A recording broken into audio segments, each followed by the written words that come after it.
Look at Isaiah. Look at Amos. Look at Ezekiel. It's scorched earth.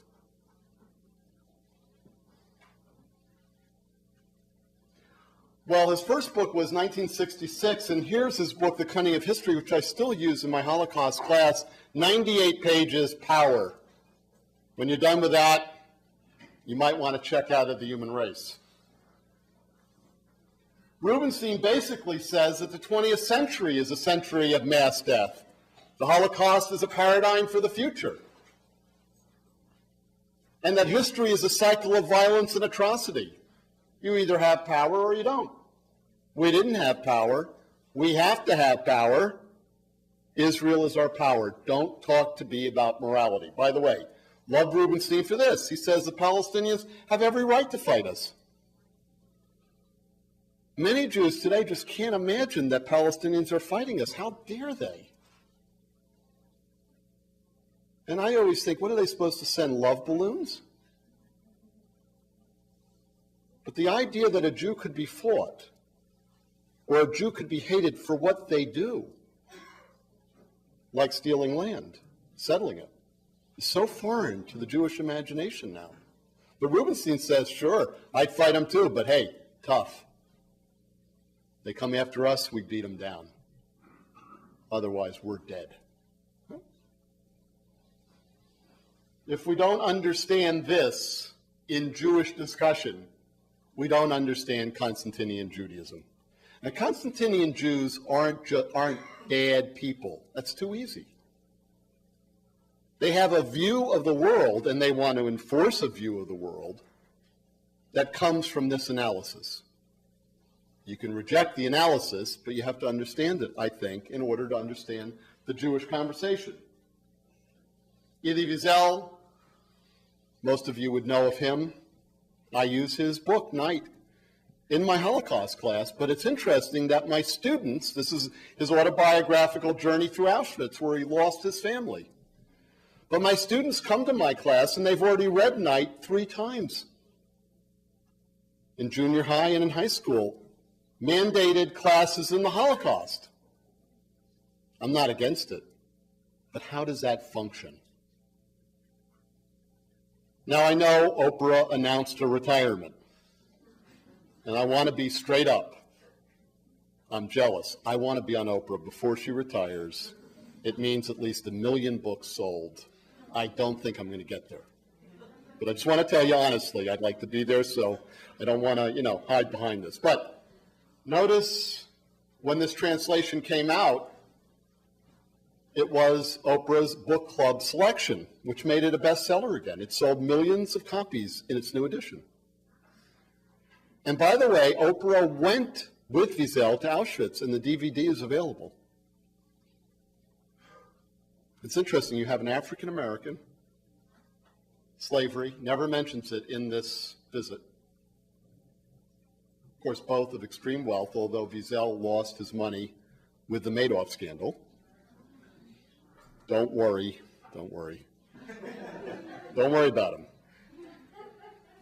His speaking engagements are $50,000 to $100,000 a shot. I'd also like to get that. But the question, I had nice hotels on this tour. I mean, pretty nice, but they were done through Hotwire. Now, if you don't know about Hotwire, they give you the worst rooms that are available, but sometimes better ones are available. When you think of this death, what the Holocaust represents, the Oprah's book club, and so much else, what Norman Finkelstein calls the Holocaust industry, right? Okay?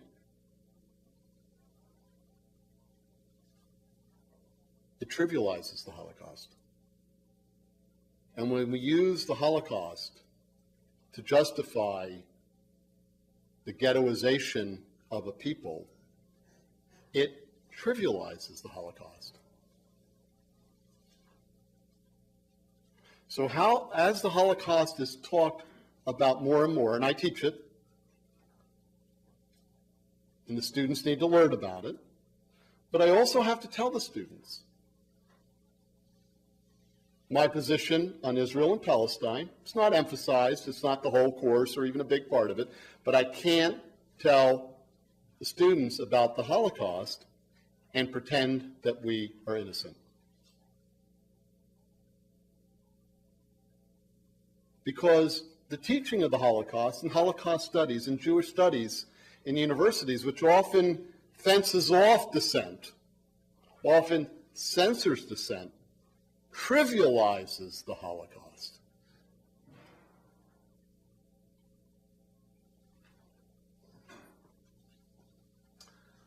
Going local, Emil Fackenheim, German Jew, came to Canada, taught at the University of Toronto for many years, went to Israel after he retired and died there.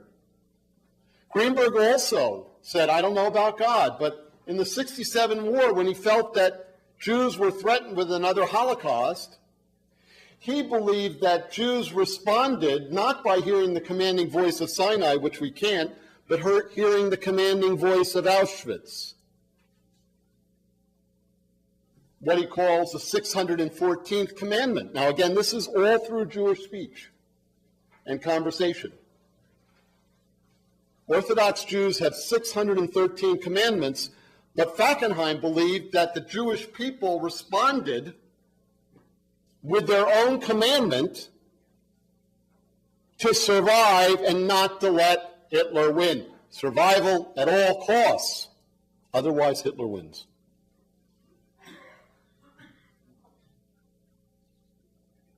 Now, I also, well, since Fackenheim issued a commandment, I have two. I'll see if I can get to it.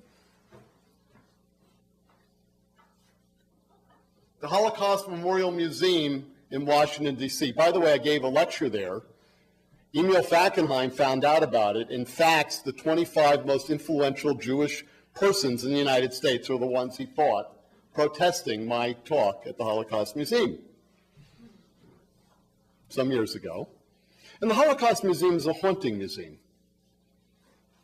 When you walk through the doors, it's haunting. So, memory, testimony, witness, but also it's a symbol of our power. Because after all, on the Washington Mall in the capital city, it's the only museum to an event that didn't happen in America. It happened in Europe. We have the Americanization or the Canadianization of the Holocaust. Interesting that the way it's constructed, the museum, when you come out, you see the Washington Monument. Lesson, can't happen in America. Well, it didn't, but it can't. On the Palestinians, of course, it's silent. And you would think, well, of course, it's about the Holocaust. It's not about Palestine. But the museum does have an ending. And what if we had some Palestinian faces there at the end? Pictures.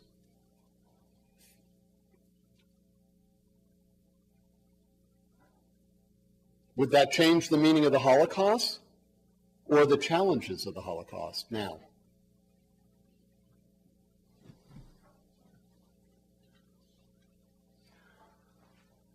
Holocaust theology is deep, really deep. I don't want to caricature it. Rabbi Irving Greenberg wrote, this is in 1974, after the Holocaust, no statement, theological or otherwise, should be made that would not be credible in the presence of the burning children. If you want to speak about God, if it makes sense to a burning child, otherwise be silent. Can't have a more radical statement about God than that. But it's interesting, he says theological or otherwise. Theological or political. Theological or economic. Theological or military. In 1988, I visited Palestinians in the hospitals around Jerusalem who had been shot by Israeli soldiers.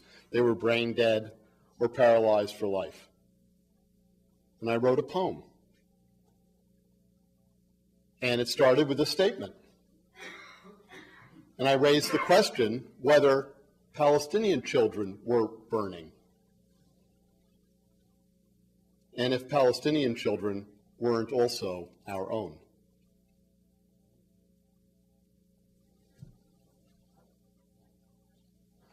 Now, I know in Canada you're too sophisticated to be believers, so this is for my audience back home. You don't have to worry about it. I live among moderate and evangelical Christians, and again, it's quite interesting, and they've given me a home. The liberals haven't, by the way.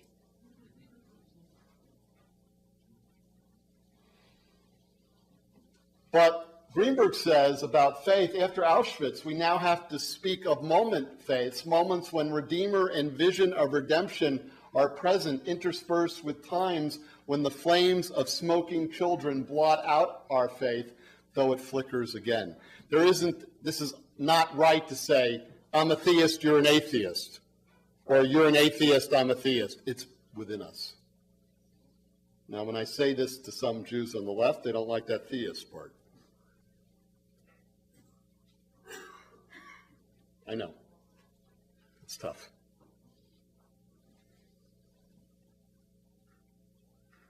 In 1974, he concludes with two warnings. The victims ask us above anything else not to allow the creation of another matrix of values that might sustain another attempted genocide. He doesn't say just against Jews. He says against genocide. There are two parts of Holocaust theology. Never again to the Jews. Yeah, right, I agree. Never again to anyone. That's dropped out. That's been secondary. That's almost gone. Another warning. The Holocaust cannot be used for triumphalism. Its moral challenge must also be applied to Jews. That's about Israel, 1974.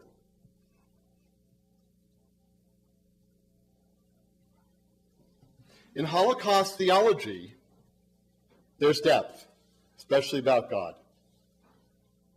About Palestinians, either silence or they're terrorists. Greenberg makes the last stab at incorporating Palestinians into his analysis. This is in 1988, The Ethics of Jewish Power, when Israel is seen by Jews and others as crushing the Palestinian uprising. He writes The Ethics of Jewish Power, and he says, look, we've been the great prophets, but we can't afford it anymore. When we didn't have power, we critiqued power. When we have power, we can't use the prophetic critique, lest it undermine our empowerment and another Holocaust happen. The prophetic has to take a back seat. We're going through the difficult phase of normalization, he says, where we're going to do many things that look a lot like what was done to us. Don't panic, he says. To retain our power, we have to do it. We can try to correct some of the bad things. Of course, Greenberg doesn't give up on Jewish exceptionality. So he says we have to be different than others, but how much different can we be and survive? So he has a scale. We can't be 100% better and survive. No way. 90, 80, 70, 60, 50, 40, no. 30, 20, we can be 10% better. And he names that, 10%.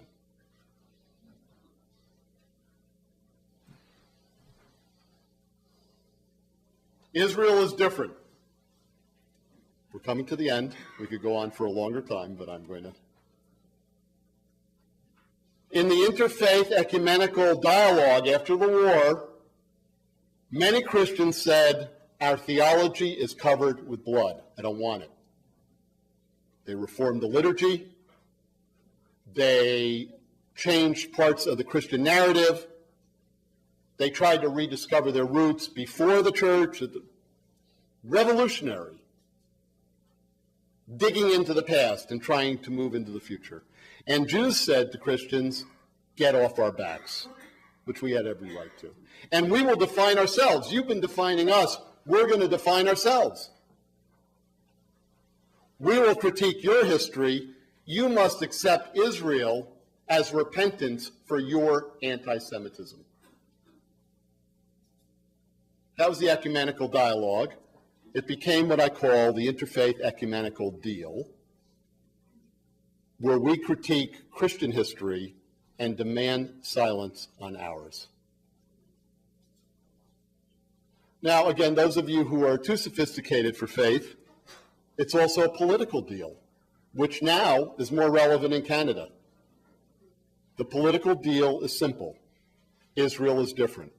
You can be against South Africa and its white regime as a politician, but you can't speak up for Palestinians, or your political future is done. If you notice in the American political campaign, forgetting about the conservatives, look at the speeches that Barack Obama and Hillary Clinton gave to AIPAC. They outdo themselves to be more pro-Israel than the other. And if you look at Obama's Cairo address to the Muslim world, interesting, he talked about the need for a Jewish homeland, he said, not a state. Interesting. Don't know whether that had meaning or not. And then went to Buchenwald after the Cairo meeting and met there with Elie Wiesel. Do you remember that? Because Jews have a history, and no one should be against the Jewish state because of that history. But he didn't go to a Palestinian refugee camp also. And when he talked about Palestinians, he said, and Palestinians are also searching for a homeland. But didn't they have one? Palestinians have no history in that speech. So Israel is different in the interfaith ecumenical deal, but also in the political dialogue in America and Canada. Progressive Jews in Tikkun, remember what I said? The left wing of Constantinian Judaism. Jews of conscience. These are all children of Holocaust survivors. Dr. Sarah Roy, the Harvard Center for Middle Eastern Study, a child of Holocaust survivors, a world expert on Gaza. Amira Haas, many of you have read her articles. She is one of the few Israeli journalists who live among Palestinians. She's a child of Holocaust survivors. Hetty Epstein, who was on the Kinder transport. She got out as a child in the 1930s from Nazi Germany. Her parents were both killed by the Nazis. She demonstrates against the occupation. She's been on the ships to Gaza. Here's a woman who is part of a group that pickets a synagogue in Michigan. Very controversial. Every Friday or Saturday morning. Some Israeli soldiers who refused to serve in the West Bank. Ilan Pappé, who has left Israel too. He's an Israeli historian, now in Exeter in England. The ethnic cleansing of Palestine, by the way. The narrative of the formation of the State of Israel and its history will be told the way Ilan Pappé tells it. The narrative has been won. Politically, we've lost everything. Trees of reconciliation. When I was a kid, we were asked to contribute money as kids, nickels and dimes, to create forests in Israel to replicate the European environment that many of the Israelis came from. But as we find out now, they were mostly planted on destroyed Arab villages. So Hannah Schwarzschild, among others, has started Trees of Reconciliation, planting olive trees. She said she never planted a tree before, but she looks terrific there, doesn't she? It's a little tree, but it could grow if it's not bulldozed.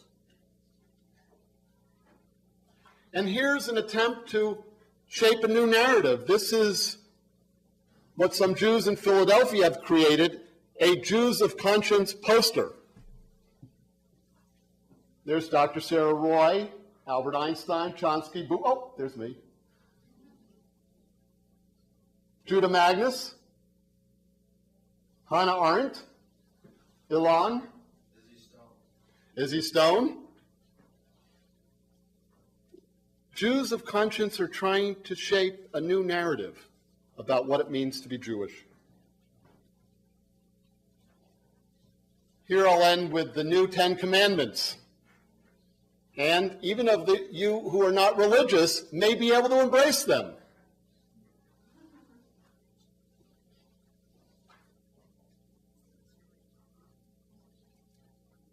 You will not kill. You will not starve others. You will not torture. You will not assassinate. You will not covet Palestinian land. You will not demolish homes. You will not uproot trees. You will not block ambulances. You will not besiege. End the occupation. Thank you very much.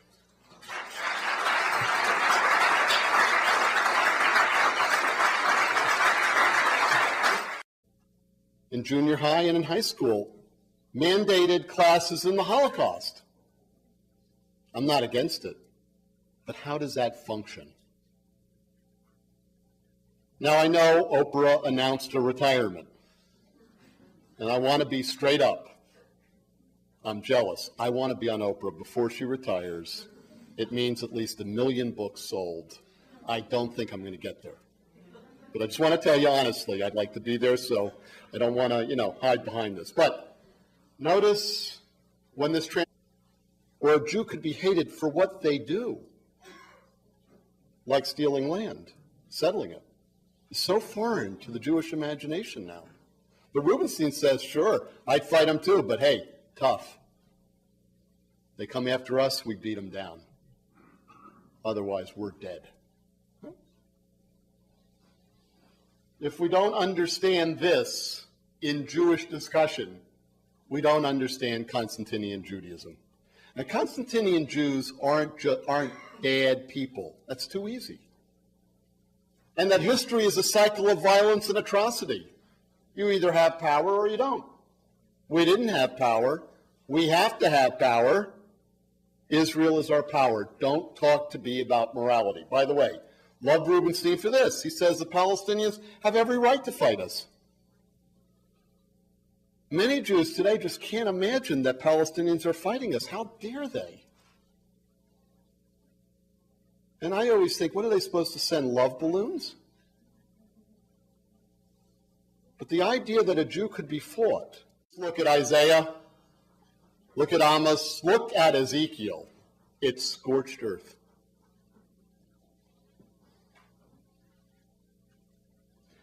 Well, his first book was 1966, and here's his book, The Cunning of History, which I still use in my Holocaust class, 98 pages, power. When you're done with that, you might want to check out of the human race. Rubenstein basically says that the 20th century is a century of mass death. The Holocaust is a paradigm for the future. They have a view of the world, and they want to enforce a view of the world that comes from this analysis. You can reject the analysis, but you have to understand it, I think, in order to understand the Jewish conversation. Elie Wiesel, most of you would know of him. I use his book, Night, in my Holocaust class, but it's interesting that my students, this is his autobiographical journey through Auschwitz, where he lost his family. But my students come to my class, and they've already read Night 3 times.